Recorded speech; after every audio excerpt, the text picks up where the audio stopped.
তো চেয়ারটা দেখতে ভালো লাগে না বলে তুমি গেলে কোথায়, বিউটি পার্লারে, আর বিউটি পার্লারে গিয়ে তুমি ওটাকে পাতলা করে নিয়ে চলে আসলে।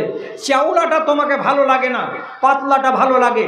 এবার তুমি নিজে বলো, চওড়াটা কে করেছিল? তুমি করেছিলেন, আল্লাহ তাআলা করেছিলেন, আল্লাহ করেছিলেন। তাহলে এবার তোমাকে ভালো লাগলো না, অতএব তুমি এটাকে সরু করে নিলে। তো আল্লাহ যেটা তৈরি করলেন সেটা যদি তোমাকে ভালো না লাগে, আর মানুষের তৈরি করাটা যদি তোমাকে ভালো লাগে, তো তাহলে এত বড় অন্যায় আল্লাহ রাব্বুল আলামিনের সৃষ্টির সঙ্গে তুমি করতে যাবে। তার জন্য নবীজি বলছেন এর উপর আল্লাহর লানত নাজেল হয়। কথা বোঝা গেল? তাহলে এই জিনিস তিনটা, আরও আছে অনেকগুলো কথা, কিন্তু আমি অত দূর যাচ্ছি না।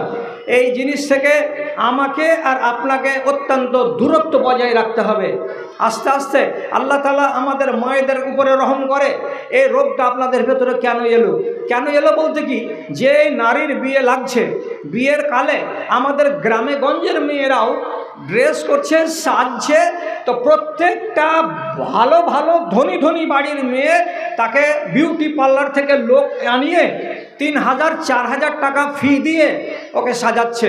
ওকে শ্বশুর বাড়ি পাঠাবার আগে ওর গালে, ওর কপালে, ওর চোখের উপরগুলোতে, কোনগুলোতে গোল গোল নকশা, কোনগুলোতে সোনালি, কোনগুলোতে পিঙ্কি রং, কোনগুলোতে আর কোনো রং দিয়ে তাকে ঘন্টা 1.5 ঘন্টা ধরে সাজাচ্ছে। এক একটা কুচিগুলোকে মেপে মেপে বসাচ্ছে, আর এক একটা কুচিতে এক একটা করে পিন বসিয়ে বসিয়ে দিচ্ছে। আর দেওয়ার পরে তার গায়ে কেমন করে চাদরটা চড়াতে হবে, কোন দিকে ঝুলে থাকবে, কোন দিকে টেনে থাকবে, ইত্যাদি ইত্যাদি কাজগুলোকে করে নিচ্ছে। কাকে দিয়ে? একটা ভাড়াটিয়া মেয়েকে দিয়ে। আমার বেটি আর আপনার বেটি যখন 10-এর সামন থেকে বিদায় হয়ে চলে যাচ্ছে ট্যাক্সিতে উঠতে, যখন বাপ ওকে বিদায় করে দিচ্ছে, জামাইয়ের হাতে যখন ওকে তুলে দিচ্ছে, তখন আমাদের মতো যারা বরযাত্রী ছিলাম আমরা হাজার হাজার লোক দেখতে পাচ্ছি। আর দেখে অবিকল মনে হচ্ছে এটা মুসলমানের বেটি নয়, এটা কোনো গায়ের মুসলিমের বেটি, এটা কোনো মারওয়ারি বংশের বেটি, যার পর্দা নাই, যার মাথার চুলের সাইসীমানা নাই, যে মেয়ে ছেলেটার চেহারাকে লুকাবার মতো ব্যবস্থা নাই, যার নিজের জিনাতগুলোকে দেখাবার জন্য যে মহিলা মাতোয়ারা হয়ে আছে, এইরকম ড্রেসে সেজে কুজে এরকম চেহারাতে মেকআপ করে টোরে তারপরে সে শ্বশুরের বাড়ির দিকে যাচ্ছে। এটা আল্লাহর লানতকে কিনে নেওয়া। এটা হলো আল্লাহর লানতকে কিনে নেওয়া। কেন? কেন? যে আমি আগে বলেছি এই জন্য, আপনাদের রাস্তাটাকে ঘেরবার জন্য, যে নবী মুসার মার আলোচনা কেন হচ্ছে আজ পর্যন্ত। ও আল্লাহর আদেশকে মেনে নিয়েছিল অক্ষরে অক্ষরে। আপনারা যদি আল্লাহ তাআলার আদেশকে না মানতে পারেন অক্ষরে অক্ষরে, তাহলে আপনার উপরে তো আল্লাহ খুশি হবেন না, এবং নবীজি বললেন তার উপরে লানত নাজিল হবে। রব্বুল আলামিন পরিষ্কার বলেছেন, ওয়ালা ইউবদিনা জিনাতাহুন্না, তোমাদের ঠোঁট লাল করা, তোমাদের মুখে পাউডার লাগানো এবং তোমাদের চোখে সুরমা লাগানো সবই জায়েজ আছে। আর আল্লাহ তাআলা বিধান দিয়ে বলছেন, তোমার লাল ঠোঁট, তোমার গালে ফেয়ার অ্যান্ড লাভলি লাগানো এবং তোমার চোখে সুরমা লাগানো, এই যে জিনাত, এটা কে দেখবে? হাতের মেহেন্দি লাগানো, এটা কে দেখবে? এটা তো চোখ পড়বে এর উপরে। তাহলে কাকে কাকে দেখার পাওয়ার দেওয়া আছে? আল্লাহ রাব্বুল আলামিন কোরআন মাজিদে বলেছেন 6টা বেটা ছেলের নাম যারা দেখতে পাবে, তাছাড়া 6টা পুরুষ লোককে বাদ দিয়ে পৃথিবীর কোনো লোক আপনার রং দেখতে পাবে না, আপনার ঠোঁট দেখতে পাবে না, আপনার চোখের নকশা দেখতে পাবে না, আপনার ডিজাইন দেখতে পাবে না। ওরা কারা? আল্লাহ তাআলা কোরআন মাজিদে বলছেন, একজন স্ত্রীর স্বামী তার ডিজাইন দেখতে পাবে, তার নকশা, তার জিনাত দেখতে পাবে। একজন তার শ্বশুর সে দেখতে পাবে, ওর নিজের বাপ সে দেখতে পাবে, ওর নিজের ভাই সে দেখতে পাবে। একটা রমণীর যদি ছেলে থাকে বড়, সে ছেলে তার মায়ের লাল ঠোঁট দেখতে পারে, ডিজাইন দেখতে পারে, নকশা দেখতে পারে। আর কে দেখতে পারে? বাড়িতে যদি চাকর থাকে নাবালক, যে ছেলেটার বয়স এখনও 15 বছর হয়নি, 10 বছর 12 বছর আছে, যে ছেলেটা সেক্স সম্বন্ধে জ্ঞান রাখে না, যে ছেলেটা মেয়ে ছেলেদের শরীর সম্পর্কে অবগত নয়, যে ছেলেটার ভেতরে এখনও বুদ্ধি আসেনি, এইরকম কম বয়সের বাচ্চা দেখতে পারে। এই 6টা লোককে বাদ দিয়ে পৃথিবীর কোনো মানুষ যদি তোমার চেহারাকে দেখতে পাই, তোমার ডিজাইনকে দেখতে পাই, তোমার লাল ঠোঁটকে দেখতে পাই, তোমার কাজলকে দেখতে পাই, তোমার হাতের মেহেদিকে দেখতে পাই, তাহলে এটা কিন্তু অন্যায়ের মধ্যে পড়বে। কেন? যে আল্লাহ রাব্বুল আলামিন তোমাকে নিষেধ করছেন এই ভাষাতে, ওয়ালা ইউবদিনা জিনাতাহুন্না, ওরা যেন নিজেদের জিনাতকে কারোর সামনে প্রকাশ না করে। এবার আল্লাহর হুকুমকে যদি না মানো, আল্লাহর হুকুমকে না মানতে গেলে তার দুর্গতিটা কি হবে, এটা তো খুব জানার কথা। আল্লাহর আদেশকে না মানতে গেলে আমি একটা নাফরমান নারী হিসাবে হব না, আমার নাম তাতে চলে যাবে। এই তো হয়ে গেল একদিকের আলোচনা। আবার আমি বলেছিলাম আজকে যদি ঠিক ঠিক সময় পাই আর সময় গড়াই ওইভাবে, তাহলে আপনাদের সামনে বলেছি আমি 4টা মেয়ে ছেলের নাম নিব। 4 জন 4 গুণে গুণান্বিত, 4 জন 4টা গুণে গুণান্বিত। আপনি কোনো একজনের যদি একটা গুণকে ধারণ করতে পারেন, তাহলে আপনি নিজেকে বলবেন যে আমি নিজেকে শুধরাতে পারলাম। মায়েরা ভালো করে বুঝেন, একদিন সাহাবীদের ভেতরে এক সাহাবী এসে জিজ্ঞেস করে বলছেন, আইয়ুল মালে খায়রুন নাজতামিউহু, আল্লাহ রসুল কোনটা মাল সবচাইতে মূল্যবান, কোনটা ধন সবচাইতে দামি, কোনটা সম্পদ সবচাইতে বেশি মূল্যের, আপনি আমাদেরকে বলে দেন, আমরা ওই জিনিসটাকে আমাদের কাছে হেফাজত করব, আমাদের কাছে রাখব। কোনটা ধন? রসুলুল্লাহ সোনার নাম নেননি, রসুলুল্লাহ চাঁদির কথা বলেননি, রসুলুল্লাহ খেজুরের কথা বলেননি, রসুলুল্লাহ আরও বলেননি যে তোমরা নিজেদের জব আর গম আর ভুট্টাকে বাড়িতে মজুদ করে রাখো, এটা সবচাইতে দামি মাল, এ কথা নবীজি বলেননি। নবীজি কি বলেছিলেন? সবচাইতে দামি জিনিস মানুষের কাছে তা কি? 3টা। ভালো করে শুনুন, 3টা।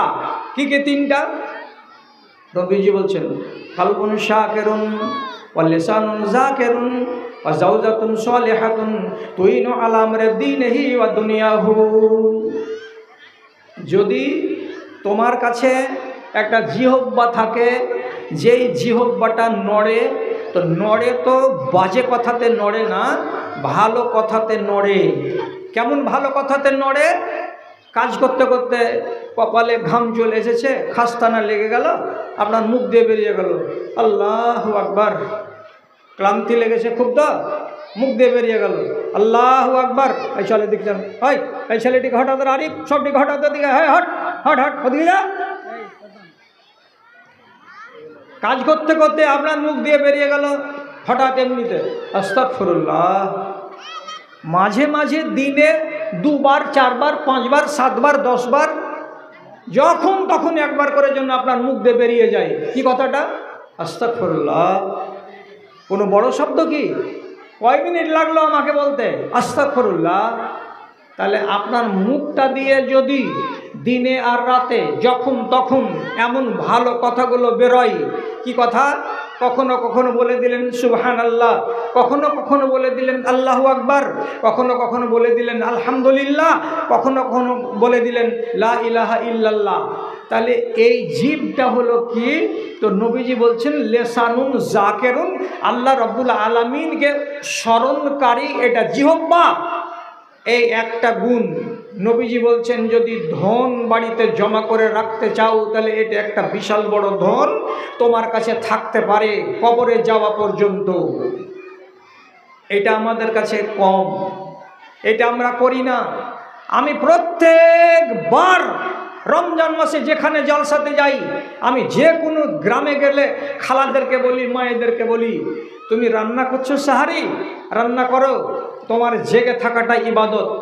তুমি যে 10 জন লোককে সাহারি খাওয়াবে, এটা তোমার জন্য ফজিলত।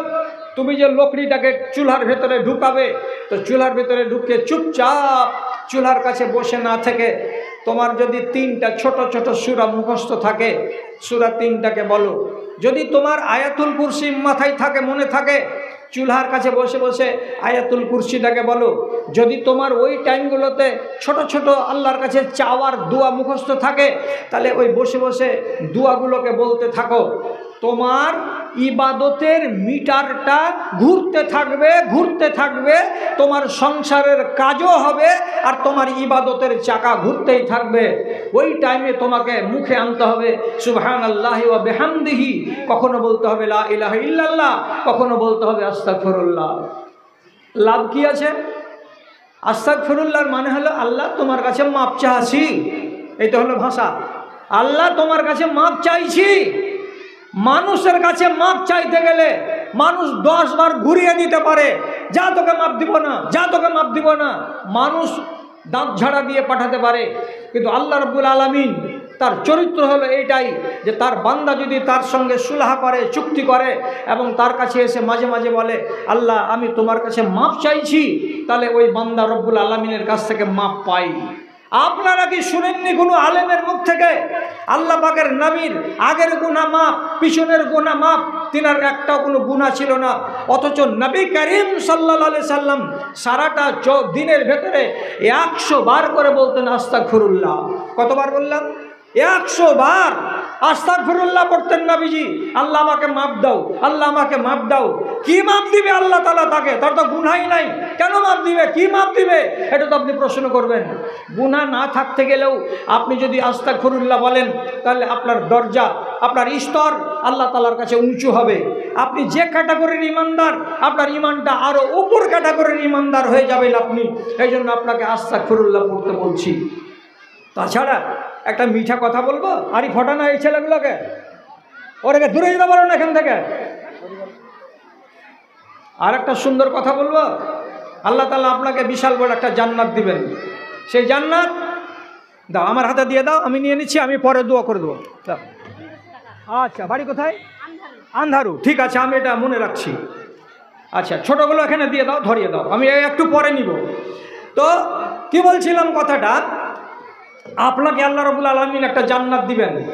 এবার আপনি বলেন, মা খালেরা যতটি লোক আছেন তাকান আমার দিকে, আপনার জান্নাতের সামনে যে বড় ময়দানটা আছে, সেই ময়দানে আপনি ফাঁকা বালু চর দেখবেন না গাছগাছড়া দেখবেন? যে এখানে খেজুরের গাছ থাক 10টা, এখানে নারিকেলের গাছ থাক 15টা, এখানে ফুলের গাছ থাক 10-20টা।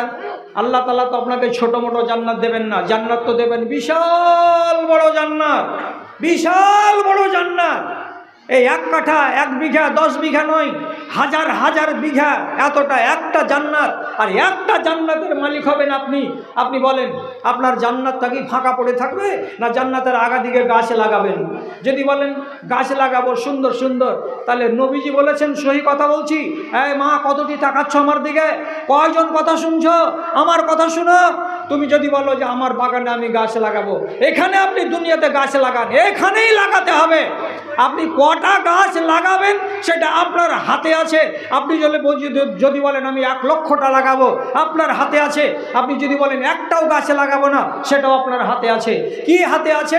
একটা কথা বলুন মুখ দিয়ে একবার আমার সাথে সাথে, সুবহানাল্লাহি ওয়া বিহামদিহি। কি বললাম? আবার বলুন একবার, সুবহানাল্লাহি, সুবহানাল্লাহি ওয়া বিহামদিহি।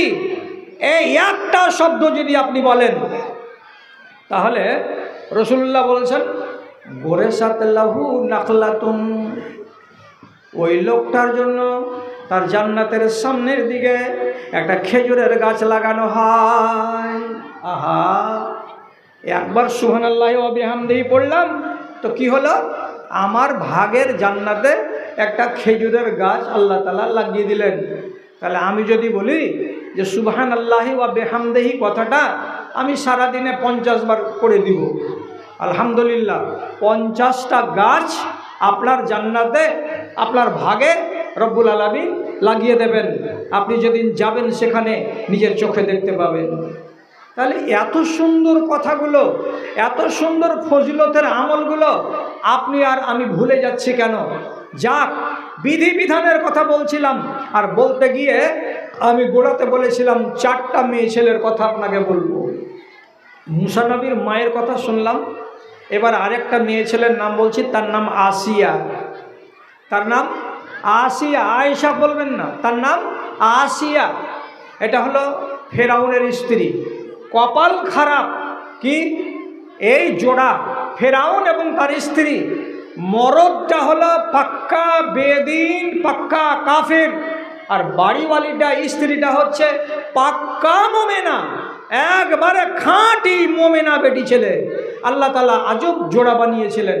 স্বামী হলো বেঈমান আর স্ত্রী হলো ঈমানদার। তাহলে এই মহিলার জীবনী থেকে আমি কি শিখব? কি শিখব? তো এবার কথার দিকে খেয়াল করেন। স্বামী নিজেকে বলেছিল আমি হলাম আল্লাহ, আমি আল্লাহ, নওজুবিল্লাহ। তো মিশরের লোক ওকে আল্লাহ বলতো, আর ওর রাজ্যসভাতে ওর সামনে যতগুলো লোক ছিল চেলা চামচা, সবাই